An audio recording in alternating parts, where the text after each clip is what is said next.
Assalamualaikum warahmatullahi wabarakatuh. Perkenalkan, nama saya Dea Puspita dengan NIM 22101143200006 dari program studi pendidikan sosiologi. Di sini saya ingin menjelaskan hasil wawancara terkait dengan perkembangan dan pertumbuhan yang terjadi pada siswa SMP. Tujuan dari wawancara ini adalah yang pertama, untuk mengetahui karakteristik remaja. Yang kedua, untuk mengetahui tugas perkembangan masa remaja. Yang ketiga, untuk mengetahui aspek-aspek perkembangan masa remaja. Yang keempat, untuk mengetahui permasalahan pada masa remaja.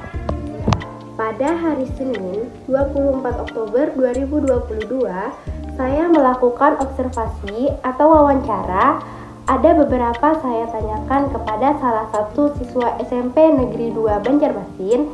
Berikut ini cuplikan wawancara yang saya ambil.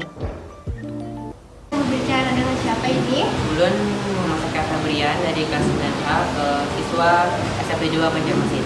Oke, perkenalkan, nama kakak Dea Puspita dari Universitas Tampang Barat. Sebelumnya, maaf mengganggu waktunya. Terima kasih sudah mau menjadi narasumber untuk wawancara ini.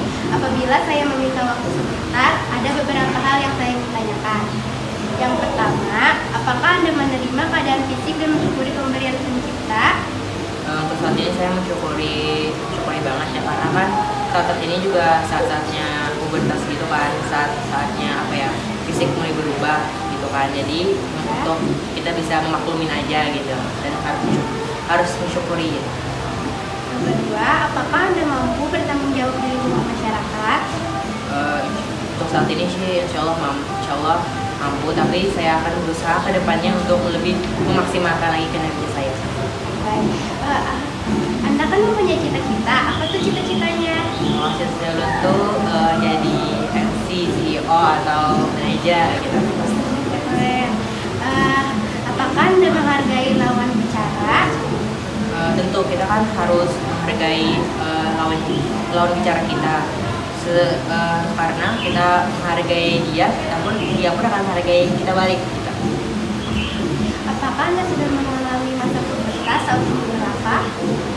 Saya mengalami pubertas itu sekitar umur 12 atau 13 tahun. Mungkin itu sih. Apakah Anda ada permasalahan hidup? Bagaimana dengan kondisi keluarga Anda? Untuk saat ini sih nggak ada yang tetap kayak damai-damai aja gitu, tapi kayak kerjaan semuanya lancar-lancar aja. Apakah Anda mengalami kesulitan memahami pelajaran? Ada, apalagi kan saat-saatnya kayak misalkan jam kos atau gimana kan ribut kan kelas, jadi susah sih untuk konsentrasi. Pelajaran apa yang tidak disukai? Pelajaran tidak suka itu yaitu MTK gitu. Mungkin hampir seluruh siswa sini kayak nggak menyukai banget pelajaran MTK, kan hitung kan bikin pusing juga gitu. Apakah Anda pernah mengalami bullying? Pernah, walaupun sakit gitu kan, tapi kita harus memaafkan aja gitu, bukan orang yang pernah membuli kita. Pelajaran apa yang Anda sukai? Paling suka itu kayak seni seperti itu. Apakah Anda suka beribadah dengan rutin? Untuk saat ini sih masih agak bolong-bolong ya, tapi saya usahakan ke depannya agar lebih maksimalkan lagi, lebih tepat waktu lagi. Terima kasih. Berikut ini saya ingin menampilkan profil dari siswa SMP Negeri 2 Banjarmasin.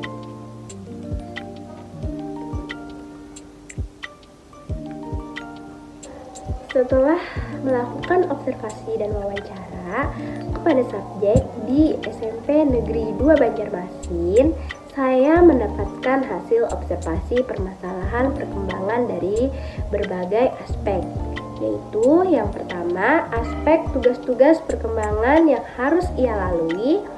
1. Subjek menerima keadaan fisik. Ia bersyukur kepada pencipta yang telah memberikan kondisi yang sehat. Yang kedua, subjek masih belajar menerima tingkah laku sosial dan bertanggung jawab kepada masyarakat. Yang ketiga, subjek telah mengalami masa pubertas pada usia 12 tahun di bangku kelas 6 sekolah dasar. Yang keempat, subjek mengalami kesulitan saat pelajaran matematika. Yang kelima, subjek pernah mengalami bullying. Dua, aspek karakteristik perkembangan subjek. Ada perkembangan fisik, subjek mempunyai tinggi badan 167 cm dan berat badan 50 kg, telah mengalami masa pubertas pada saat duduk di bangku kelas 6 sekolah dasar saat usia 12 tahun. Kondisi normal dan sehat. Perkembangan kognitifnya, subjek memiliki minat di pelajaran bahasa Indonesia. Dia memiliki cita-cita ingin menjadi CEO di masa depan. Mengaku kesulitan di pelajaran matematika karena menurut subjek tidak paham dalam cara mengerjakannya. Perkembangan sosialnya dapat diketahui bahwa subjek memiliki sedikit teman dan pernah mendapatkan perilaku bullying. Haikal lebih sering berteman dengan siswi. Perkembangan pribadinya diketahui bahwa subjek tidak suka dekat-dekat dengan orang yang toksik atau orang-orang yang berkata kasar karena dia merasa tersinggung apabila menerima perkataan kasar terhadapnya, dan hal ini akan mengganggu aspek emosionalnya yang apabila terlalu banyak memendam rasa tersinggung apabila subjek belum dapat mengendalikan emosi, maka mengakibatkan perasaan dendam dalam hatinya.